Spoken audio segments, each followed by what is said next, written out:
Bonjour, bonjour. Alors aujourd'hui, je vous emmène sur le territoire de la ville de Capesterre-Belle-Eau. À ne pas confondre avec Capesterre de Marie-Galante. Alors Capesterre-Belle-Eau, c'est la ville où, excusez, je regarde comme d'habitude, où je mets les pieds pour ne pas disparaître du cadre du film. Et oh là là, les fourmis manioc. Savez-vous ce que sont les fourmis manioc? Évitez de faire leur connaissance, c'est tout ce que j'ai à vous dire. Alors, je suis à Capesterre-Belle-Eau,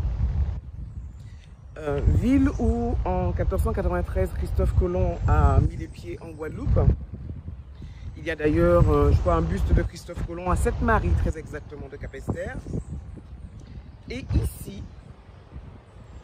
je me trouve à un endroit qui est un véritable mystère pour moi, qui est censé être un lieu touristique. C'est le cimetière des esclaves.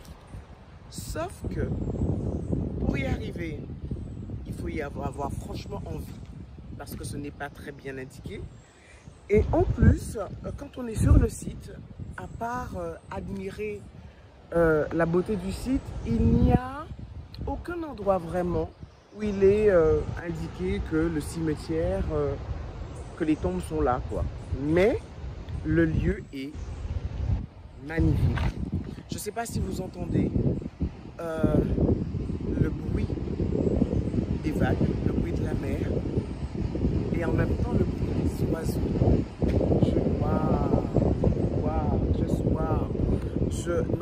Non, dingue de mon île, quoi. Je suis mais folle de mon île, quoi. C'est génial.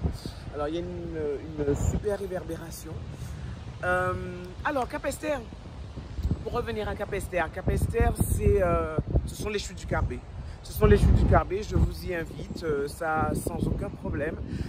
Toujours contrôler que l'accès soit possible, qu'il n'y ait pas de soucis, surtout si vous venez à une période où il pleut beaucoup. Toujours se renseigner, faites attention, les eaux montent vite et emportent facilement les gens.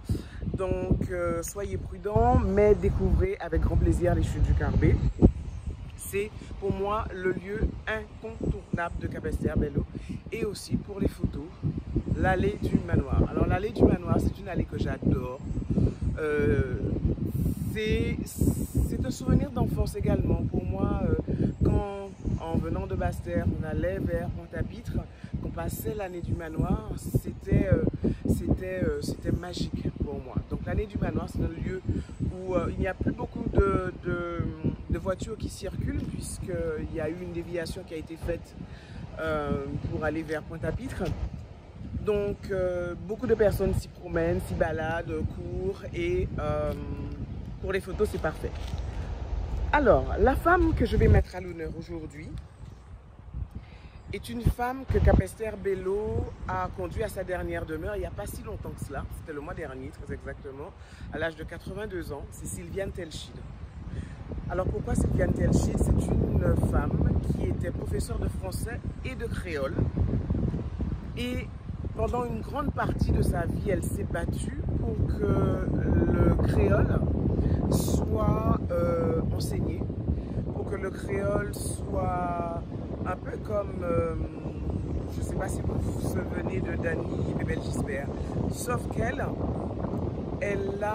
été plus loin, parce qu'en 84, elle a sorti en collaboration avec Hector Boulet, qui lui a mis d'ailleurs le pied à l'étrier de l'apprentissage, de la transmission de la langue créole aux enfants.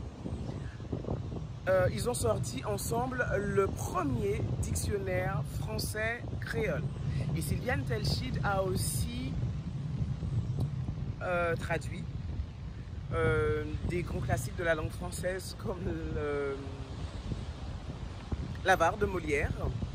Elle a aussi mis en audio, si mes souvenirs sont bons, les fables de La Fontaine. Et avant son grand départ, elle travaillait sur la traduction, ni plus ni moins, en créole de la Bible. Yes! Merci Madame Telchid. Et voilà, c'était un clin d'œil à cette femme qui nous a quittés il n'y a pas si longtemps que cela. et qui œuvrait pour la langue créole. Voilà, donc je vous laisse, je vais apprécier le lieu, parce que franchement, en dehors du fait qu'on ne sache pas exactement où sont les tombes des esclaves, c'est un lieu qui est beau, qui est apaisant, et ça fait du bien, ça fait du bien.